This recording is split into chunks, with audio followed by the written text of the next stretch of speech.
Welcome back to today's episode of Unapologetic Living. I'm Elizabeth Elliott. I'm your hostess, and I'm excited. It is February to have another um, relationship. Should I call you an expert? I don't know because I know we're all learning as we go.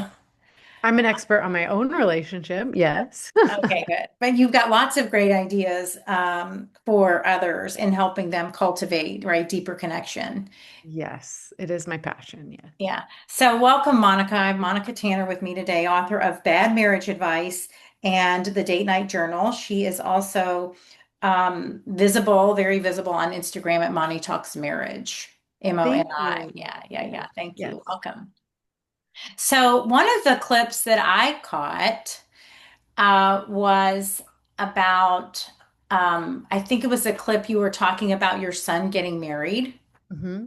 Yeah. And um, you all of a sudden started wondering, what you needed to share with him so that, his marriage was a success. And I know that I can relate. My son got married last year, Yeah. and they had done this long distance thing for over a year. They had met in New Mexico, and then they cultivated this really deep friendship from afar with the occasional visit. But it wasn't like it was 2 hours away and they could just hop in the car and drive to see one another. I mean, it was a flight. Hmm. But their father and I are not together. And so I'm like, okay, my parents are divorced. And the marriage advice I got was definitely probably bad because I never got married, Uh-huh. because of the experience that I grew up in and the experience that was passed down to me. And a lot of that messaging was from, I would say, and I love her, was from my mother. But in really digging into and being in a newer relationship, 6 years, trying to avoid those same mistakes, I've been reading about polarity, the divine masculine and feminine, and how to weave these together, and where, and even in reflecting through the new information and insights that I've gathered, where I potentially did go wrong Hmm. in my own relationships, and knowing, like when I was reading that conscious uncoupling, which is the opposite of probably your goal, um, it was like you still have to look at your 3%. If it's only 3% your fault, right, you still got to be looking at your 3%. So, Right. so Yeah. anyway, I thought that was really valuable information from her. So anyway, what brought you to this? I know, as I said, I heard that and I was like, oh my gosh, yeah, what am I going to tell my kid over the next 3 months? Because they were engaged and then married Hmm. 3 months later. Yes. Yes. My son was very similar. He was very young. They moved very fast. And my writing the book was just my attempt to like, here's all the things I'm not 100% sure that I taught you that I want you to know before you get married. And that's how that happened. Yeah. So when you dive into the bad marriage advice, are you diving into the things that you'd heard along the way that is actually bad? Or are you sharing all the insights and wisdom that you've gained so that the marriage lasts and is fulfilling for both parties? Yeah, I mean, absolutely. I mean, I am obsessed with not just like I have seen so many couples that just tolerate each other, right? I mean, there's a difference between staying married and actually building a marriage that you absolutely love. And I know that the second option is possible. I know that people can experience their happily ever after, but it's not going to happen by accident. It takes intentional attention to your partner, to your marriage, to your relationship, to the relational skills it requires to do that. And so it takes a courageous couple to really dig in their heels, take each other on, stand up for themselves, and create a marriage that they absolutely choose and love to be in. Yeah. So what, because I haven't read your book, it's on my list for sure now because I was like, oh my goodness, I need that book. And the date journal. It just Mhm. sounds great. I know that, I love that it really can, what you mentioned in again another post, that it's nice to be able to go back and reflect. You can remember these things, but when you take the time to also write down, that date that you did have together and maybe things that were shared, and I know I love the 3 hours that you mentioned Mhm. because, and I think Jordan Peterson also says something like you've got to spend 90 minutes with your wife before you're like, getting even to the next level of depth. Yes. I mean, well, the reality is how can it, the ultimate goal, I mean, the ultimate goal of creating a really, really thriving marriage is a deep and abiding friendship. And if that's the goal, you can't be friends with somebody that you never talk to or get to know or create fun experiences with, right? And so I talk about a very simple, and I'm sure Jordan Peterson has something very similar to this, but I've broken it down into a 3% rule. So you have 1,440 minutes in a day. Here's the cool thing about time. Nobody gets more, nobody gets less. It doesn't matter how much money you make, how much you can bench press, how important your friends are. Nobody gets more time than anyone else.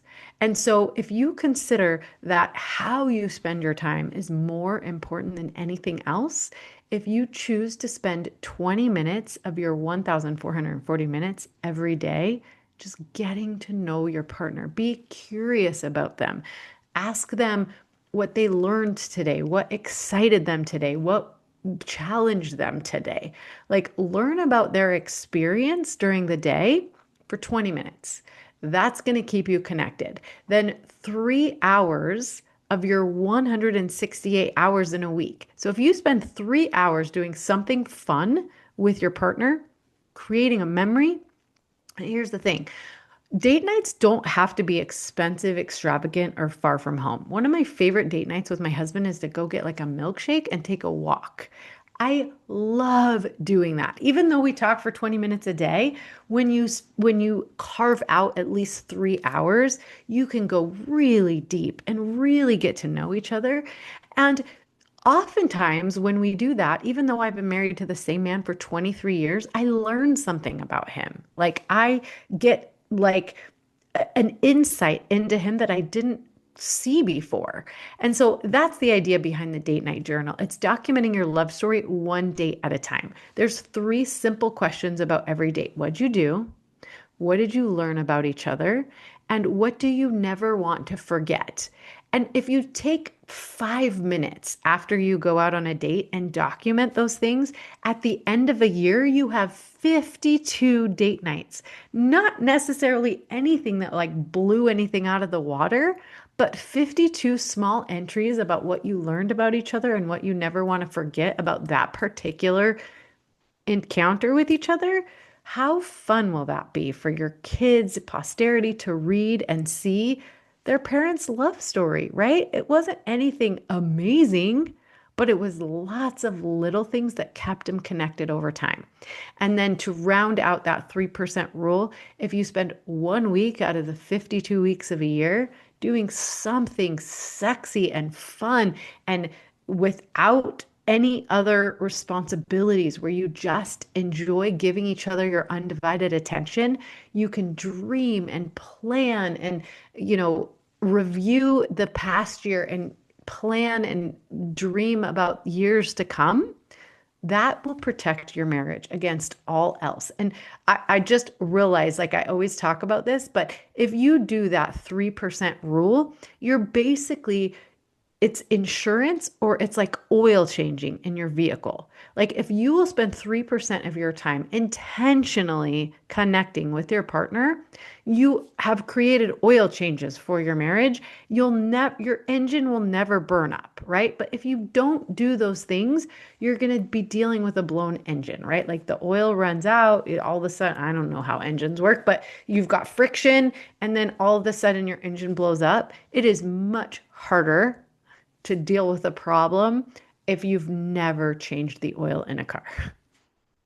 Absolutely. It's funny that you use that analogy. We saw a counselor who used the car as a great analogy too. It's like, and because I know, and I'm not sure where you fall on integrating counselors or Mhm. therapists. I know that I read more recently The Surrendered Wife by Laura Doyle. Oh, yes, I do know Laura Dole. She's been on my podcast. Yes. And The Empowered Wife. And I know that she's not a huge fan. She found that, it was just the same stuff over and over again. I know that, we saw a fella, I thought he was excellent, but he wasn't, you got to come back every single week. He gave us very strategic exercises and to integrate into our relationship, with one being, and this could be one of those things maybe integrated into a 3 hour block, right? Little things that maybe stung that weren't addressed right away but are brought up. And instead of saying, I'm sorry for, will you forgive me for? So that you're Mm. acknowledging, like, um I can't exactly, but you're acknowledging your part. Where is Mhm. it versus just saying I'm sorry for, will you forgive me for? So then they also have the option of like responding to that, yes, I'm sorry for, will you please forgive me for, whatever. I don't know. I was defensive earlier. Okay, Sure. okay. Yeah, I mean, I think there are limitations to traditional marriage therapy for sure. I would say I think everybody needs a coach or a counselor in this area, and I will always recommend a relational life therapist. That is the modality of therapy that or of coaching that I use. Mhm. And it's different. You do take sides, you do definitely empower the more let's see, timid partner, maybe. It's really important that you gain the skills to ask for or even fight for the things that are important to you in the marriage. And so I think when you have a couple where both partners is taking each other on in service of the relationship, not just, selfishly, but in service of the relationship, then you have a healthy, thriving partnership. Now, are you going to disagree about things? Yes. Are you going to fight and have conflict? Yes, absolutely you will. That's what creates passion, right? Learning how to navigate your differences is what creates a passionate, intentional, fun, exciting, evolving, filled with respect relationship. Now, if one of you is constantly just folding into the other partner, that's where you're going to get a lot of resentment and scorekeeping. So it is important to learn how to skillfully stand up to each other and fight for the things that are important. So, you said what type of relational. Relational life therapy, it's RLT. It's a modality of coaching that was in therapy that was created by Terry Real. He has a lot of best-selling books. If you just look up Terry Real or relational life therapy online, you'll get a ton of information. But one of my favorite pieces of work, I think it's an early book, but I listened to it. It's called Fierce Marriage. Mm, It's like literally teaching you how to create a passionate marriage by showing up for yourself in the relationship. mhm. So now, if we can back up a little bit, what Mhm. brought you here? Yeah. I mean, I grew up in the era of Disney movies and rom-coms where they always had a happy ending, right? And so, I just thought love is great. And what could possibly go wrong? You meet your soulmate, and that's the end of it, right? Like that's all you get is the princess meets the Prince Charming. They kiss, and their life is amazing. But you don't actually get to see all the behind the scenes, right? So when I was 12 years old, my parents announced that they were getting a divorce, and I thought, wait a second. You never see that part of like that's not the ending that, we all hope for. And so at the young age of 12, I just became obsessed with like watching other couples and like how are they creating their happily ever after. And what I found was really disappointing. Most couples that I was around anyways didn't seem all that happy. Like they just kind of seemed like they were tolerating each other, like going through the motions of life. And I didn't want that. And so I was like, there has to be a better way. And so I studied it in college. I even started a master's program later in life. But what I ultimately realized is it's very much an inside job. Like I had to overcome a lot of the wounding that I got in childhood, the like my abandonment issues and my anxious attachment and all of that. I could only control my part of the equation. And but once I did that, once I dealt with myself and my inner child and a lot of that behind the scenes stuff, all of a sudden I could show up authentically, vulnerably, imperfectly in my marriage. And I wasn't so afraid that if, there was any weakness in me, that my husband would leave.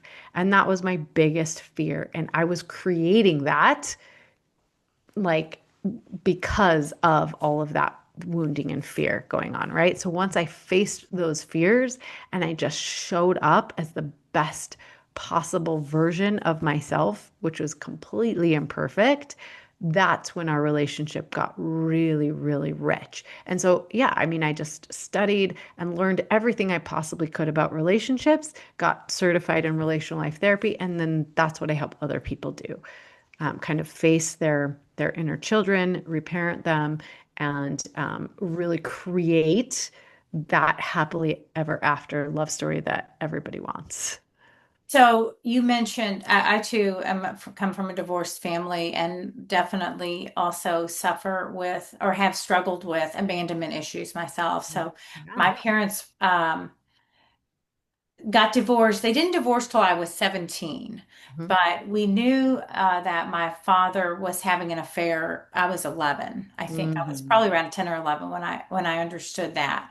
And my mother was also going through she had been diagnosed with breast cancer and was undergoing chemotherapy and radiation. There was a lot going on in our life. And then, so that was like a December. And then 6 months later, I underwent scoliosis spinal fusion at the age of 12. So there was a lot going on at 12. I'm so sorry. That was Um, a, yeah. yeah, this was just a lot. And so like I feel like sometimes there's a double abandonment thing going on because we didn't know if our mom was coming home Mhm. because she would, if her white blood cell count dropped too low, she would be put back in the hospital for a couple of days. I don't know that they treat it like that anymore, but this was 35 years ago already. She's 71. Yeah. Um, or Wow, 36 she's years ago. still alive. Yeah, That's yeah. amazing. Yeah. Wow. Um, and and then at 37, she was re-diagnosed. And I do very much think that, when the body is stressed, illness can present. Like sometimes our body will speak to us in ways um, in order to help us wake up so that we're living more in alignment. And their relationship needed to dissolve.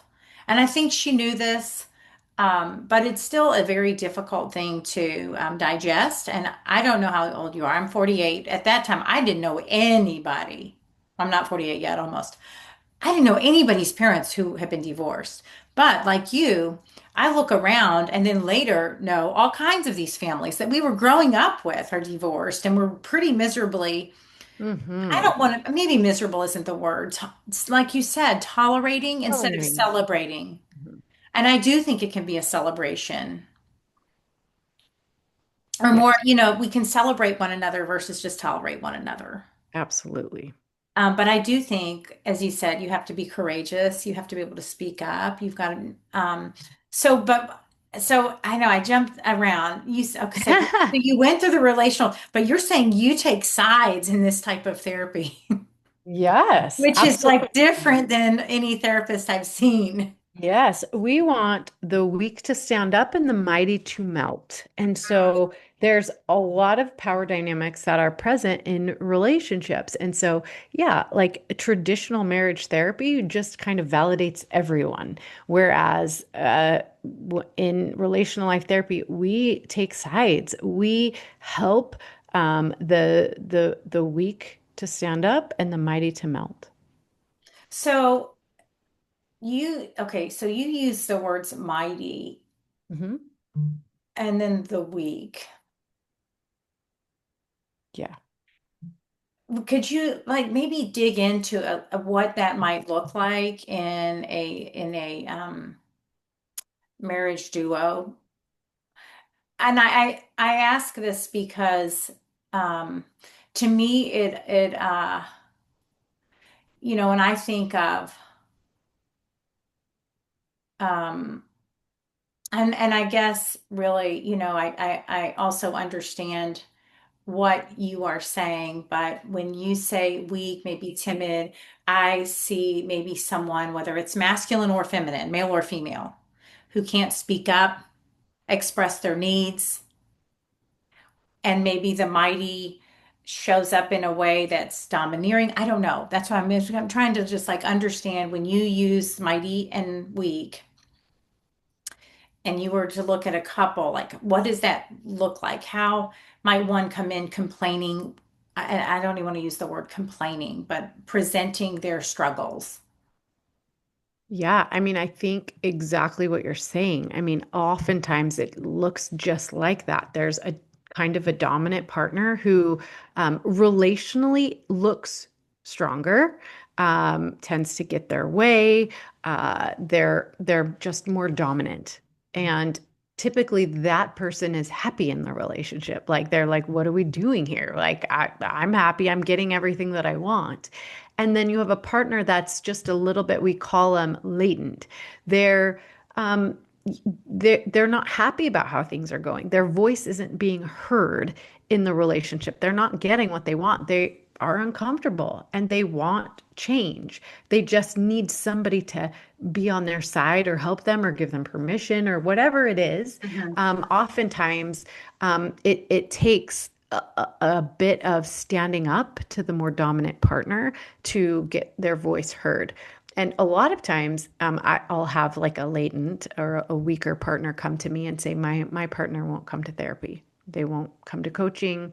They don't think anything's wrong. And I'm like, well, it becomes your responsibility then to let them know and help them understand that there is something wrong. And so they're not going to be motivated to make any changes if they're not uncomfortable. And so sometimes the weaker partner has to change the dynamic a little bit to make the stronger partner uncomfortable. And that looks like, I mean, asking them to come to therapy, getting help, explaining what they might be upset about or making requests for the relationship. And sometimes it looks like, hey, listen, until you agree to come with me to coaching or to make changes in the relationship, I'm no longer going to be sleeping in the bed with you or making dinner for you or folding your laundry, whatever it is. You might have to um, exert a little bit of force or take away comforts that you provide. Again, not out of spite or um, you know, passive aggressiveness or anything like that, but in service of the relationship. Like, listen, things need to change. And until you're willing to come to the table, I'm going to make it more uncomfortable for you. Mhm. So, right, I understand that. That also, I don't, could that sound like an ultimatum to that person? It could. Yeah. Yeah, it could. But I get it. It's some sort of, or even, I wouldn't even say like it could even sound almost manipulative on the same token. However, sounds like a way to set boundaries. Like this is, Mhm. It's a I have to take loving care of me. boundary. Yeah, It is a loving loving boundary. You are not taking away your partner's choice. What you are saying is, boundary. I have a request, and you always have a choice whether or not to fulfill it. Mhm. However, uh, you know, if you choose not to, here's what I'm going to do to protect myself, to protect the relationship. So if you choose not to come to coaching with me, I'm going to have to remove these comforts from you and until you make a different choice. Like I can't control what you do. I can just control what I do in the face of what you do. And so you've got to make some difficult decisions. You've got to decide, am I happy in this relationship, or do I want something to change? And if I want something to change, I need to get my partner's attention somehow. Mhm. So you work with couples in person, virtually. Mhm. Um, Almost exclusively virtually. I don't see a lot um, of, okay. unless we're doing a live event, or sometimes I do some intensives where a couple will come for a weekend and work with me. But for the most part, we do it over Zoom. Would you say that the clients that reach out to you are typically women, No, like in that I initial? No. no, I have so many men that reach out to me. Okay. In Just fact, I would definitely say more men that reach out to me than women. more men.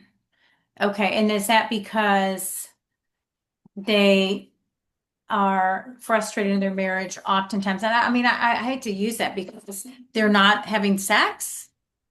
I mean, that's a big part of it. If a marriage is struggling, sex is always going to be part of that struggle Mhm. because it's really hard to have sex with somebody that you don't feel close to. And when you're not feeling close to your partner, it's usually the first thing to go. Yeah, I agree. And do you find that in golly, I mean, I could go like I don't even know all the directions I could go, as I think about how porn is infiltrating relationships today. I got people maybe having AI relation, like crazy stuff, and um, what would you say the biggest obstacle is for couples that you see predominantly? I mean, is it the lack of connection time? Is it social media? Is it screen time? Is it just a complete lack of, was it maybe picking the wrong partner from the beginning? Like, what do you think? Like when you're looking, like, because you've been married 23 years, you're working with, I would imagine, couples who've been together a long time. Mhm.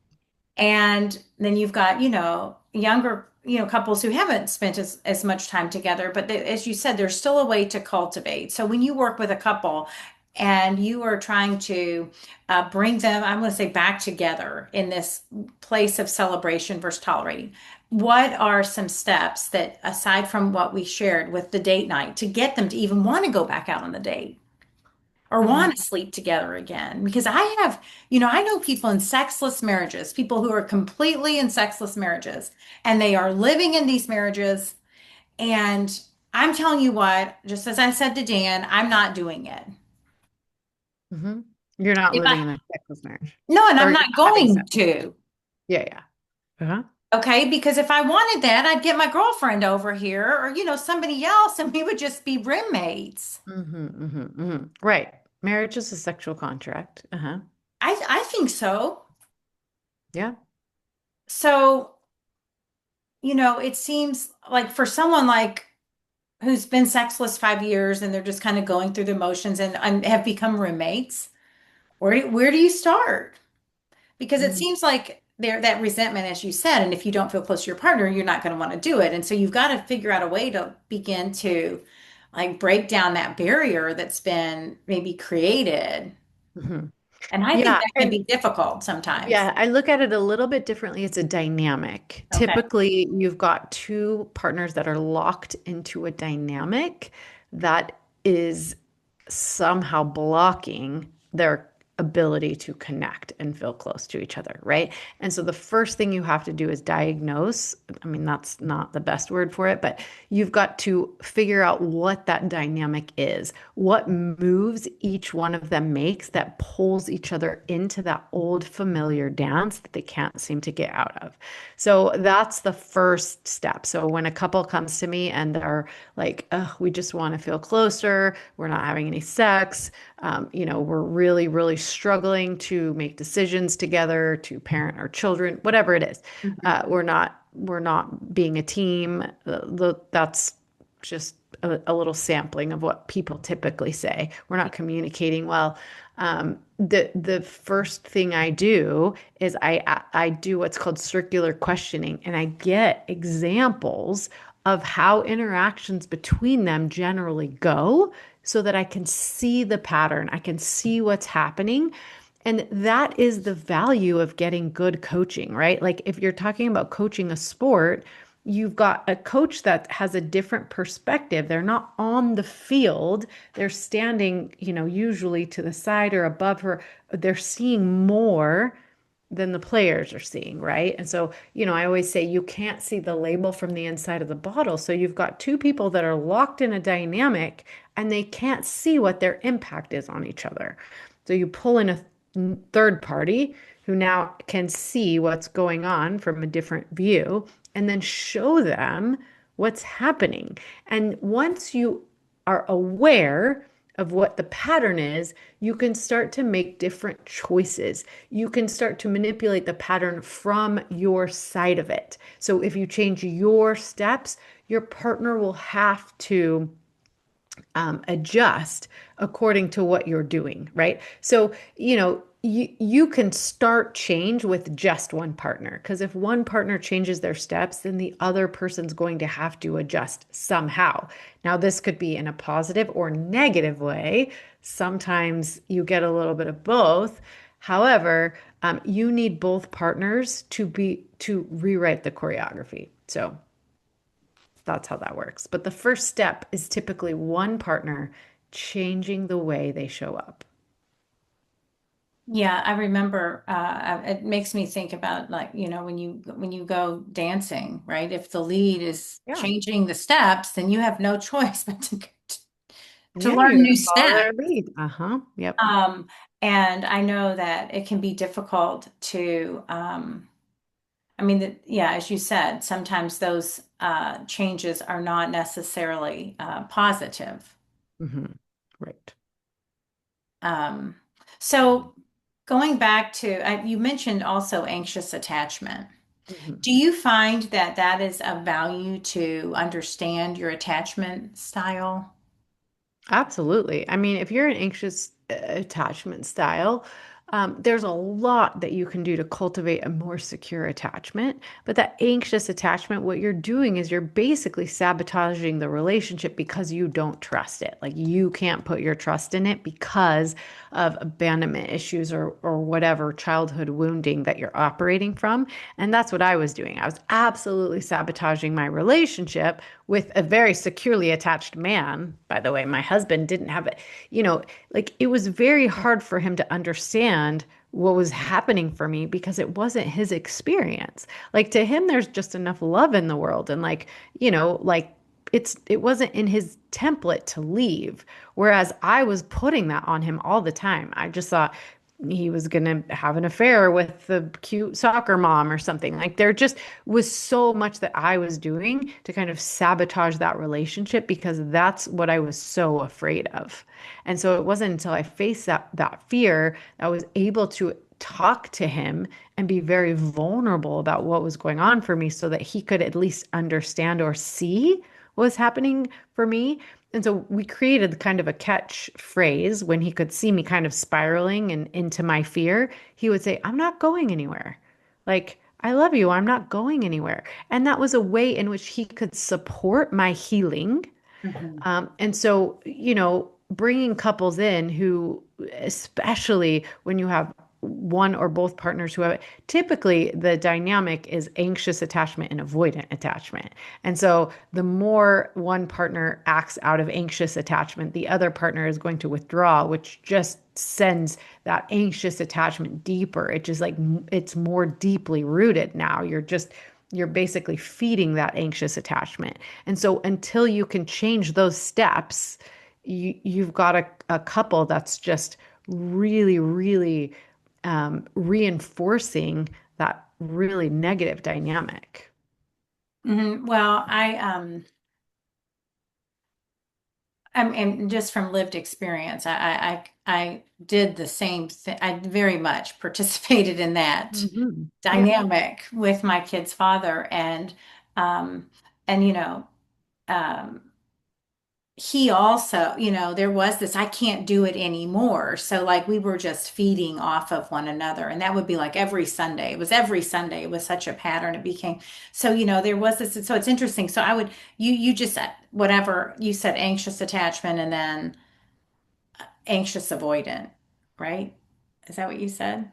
Those two Yeah. tend to, Yeah. yeah. Typically, those who are anxiously attached, they're very attracted to Hmm. avoidance. Hmm. And that's because it's a familiar pattern. Like you become anxious attachment through your childhood wounding. Typically, you have a one or both parents who are avoidant, right? And Okay. so you grow up with this sense of there's not enough love for me, or I have to earn it, or I have to be perfect, or else, love will be withdrawn from me. And so that's your fear. That's the anxious attachment versus this avoidant attachment where, like, I don't like confrontation. You're too emotional. Like, I've got to separate myself from the situation. And so those two tend to be very attracted to each other. And that's where you get the dynamic of the anxious and the avoidant. And what happens is unchecked or like unworked on, that dynamic just goes deeper and deeper. The avoidance getting more avoidant, more anxious. I'm sorry, the anxiously attached is getting more anxious because the feedback they're getting from the avoidant is you're not worth loving, or you're too emotional, something's wrong with you, and it's just creating a deeper and deeper dynamic. And so that would also be a dynamic you might pick up on when you go through this circular questioning, right? You Mhm. would, I Yeah, would think that would be probably pretty visible. very fast. Right, because Yeah. I'm outside of the bottle. I'm seeing what's happening inside the bottle. They can't see it. But I can because, well, I study it. I'm Yeah. So now going back to your book, Bad Marriage Advice, when you dive into that book, uh, is it advice? Like when you say that bad marriage advice, what are you saying? Because what I'm I'm thinking is saying like, for decades, for generations, we've been giving the okay, same cliche, trite pieces of advice, like happy wife, happy life, don't go to bed angry, don't sweat the small stuff. Happily ever after doesn't really exist. The right person won't hurt you. Find somebody that completes you. There are so many just really quippy, bad pieces of advice. And the reality is when you're listening to that advice, it engenders lazy communication.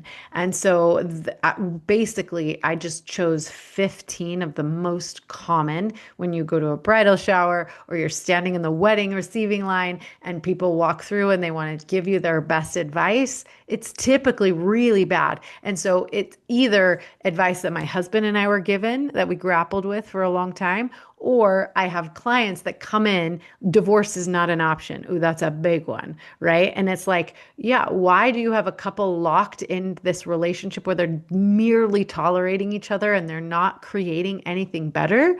It's because they're operating on this idea that divorce is not an option. They're locked in. So why would either of them have to try? So it's just, it's just rewriting that script of like, this is bad advice that you probably are operating under. This is why it's bad advice. Here's how to do it better. And the bottom line, like the through line through the entire book, is here's how to um, create better communication so that you're not allowing these uncommunicated expectations to take over the marriage. so do you f find yourself ever walking a couple through the process to unconsciously couple or consciously uncouple? Sometimes that is the right decision for them, right? I'm never going to tell a couple what they should or shouldn't do. I'm just going to show them the consequences, right? And so there are couples, and I have had couples who have decided to be sure consciously uncouple, because typically what we usually by the time a couple is done working with me, they feel confident in their decision to either work on the marriage or to walk away from it. And they feel good about their decision. It's not something that they question anymore. And because we go through a process that I call, well, this is a very relational life therapy concept, but it's called, uh, hold on. It's called relational reckoning. So it's where you ask the question, is there enough good here to grieve what I'm not getting in the relationship? And so basically, you're going to make two columns on a piece of paper. And what is good about my partner and the relationship? What am I getting out of this? And second is, what am I not getting? And, we do everything we can in working together to see if we can't get more of the what I'm not getting on the side of what I am getting. But if we cannot get there, is it worth grieving what you're not getting? Is there enough good? And if the answer is no, then it's time to make a difficult decision and probably walk away. Yeah. And that's no one wants that. I remember because it's a very difficult decision. I remember when I was trying to decide whether or not I needed to step away. I was seeing a counselor at the time, and she was kind of looked through this sort of different lens, very spiritual woman. But she's like, no one goes into marriage wanting a divorce. No Sure. one wants a divorce. You're not. Right. And I was like, but it may no longer be working. And if you can't get there, then it may be time to, take a new step. But I had never really thought about it as simple as that sounds, like through those words when she shared that with me. It's like no one wants a divorce. They don't truly want a divorce. Mm, right. But right, because they would have never gotten married if they wanted a divorce. But Mhm. there may come a time when the decision for a divorce, it's a choice, it's a conscious choice Mhm. Mhm. versus you still may not want it. But you also may know that it's the best thing for the Mhm. relationship, if that Yeah. makes sense, right? So where I know that as we talked about, you've got your Instagram, you have your books. Um, if people want to work with you more closely one-on-one, where do they find you? How do they?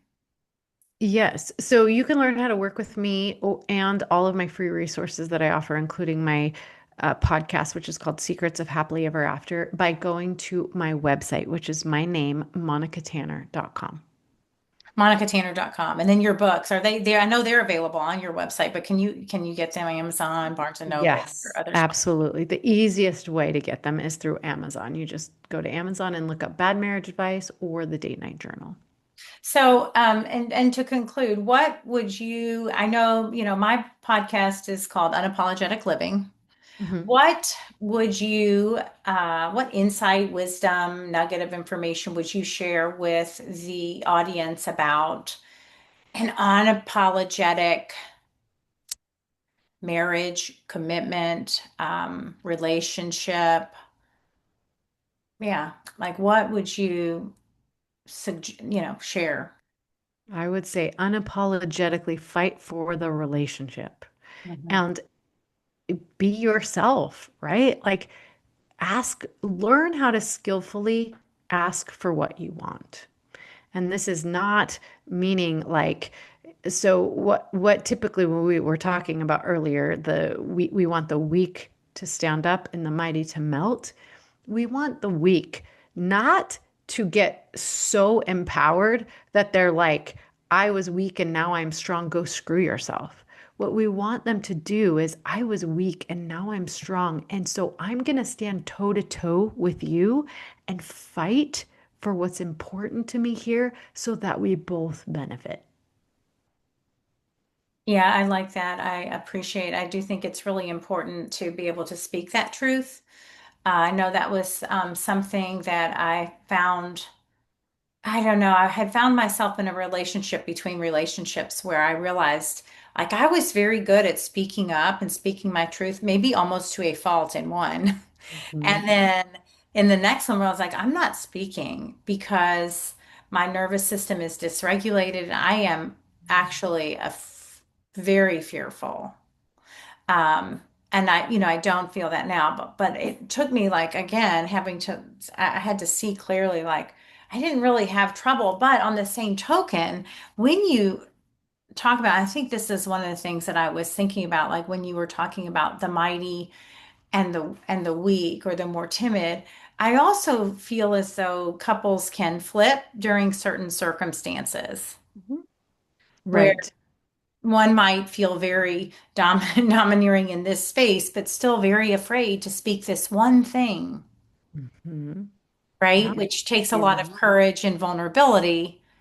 And then, as you said, really knowing, like, I love that your husband, just that the catchphrase, I'm not going anywhere. And I've seen that in other places, through other couples who are doing relationship coaching on Instagram, like just a key word, like, I'm not going anywhere. Because when you've been left, it is hard to trust again. Mm-hmm. Hmm. But I've also seen just like through stories, like there are people and I do wonder this, who enter into a relationship where they grew up with perfectly happy couple, parents who have been cultivating connection and celebrating one another, but because they're so trusting, they also attract something that's not so desirable. If like I've been just like if I does that make sense? Uh, yes. Y- Like I'm You, like when I think of my is it in mom, your good judgment to trust? yes, and so you might not necessarily be able to spot the red flags because you've grown up in this space that's been so trusting, right? That you've been able to trust without a doubt. Hmm. So then it's harder to see clearly that everybody is not like that. Hmm. Yeah. Yeah. But then also, like growing up in a home where, there was already dysregulation, it, I tended to draw them in too. But you see what I'm saying? Because I'm like, why did that happen to that? Does that make sense? Yeah, you've got to be able to challenge your thoughts, and our thoughts are optional, and that's the good news. Our thoughts create our outcome, honestly. And so what happens is we get triggered. We get triggered by something that happened in the past or what we believe, strongly about a situation or a person or a type of person or whatever that is. And so triggers are happening all the time. And we make meaning out of what's happening. So a good example of that is, a circumstance that we can't control is rain. What we can always control is our thoughts. So if one person sees that it's raining and they have the thought, oh, I have to cancel my plans. We can't go outside. This is horrible news. I'm devastated. And they stay inside all day and just don't do anything. The meaning they made of the rain is that this is we can't go outside, they're feeling trapped inside, and the results are they stayed inside and didn't enjoy the day. They canceled their plans.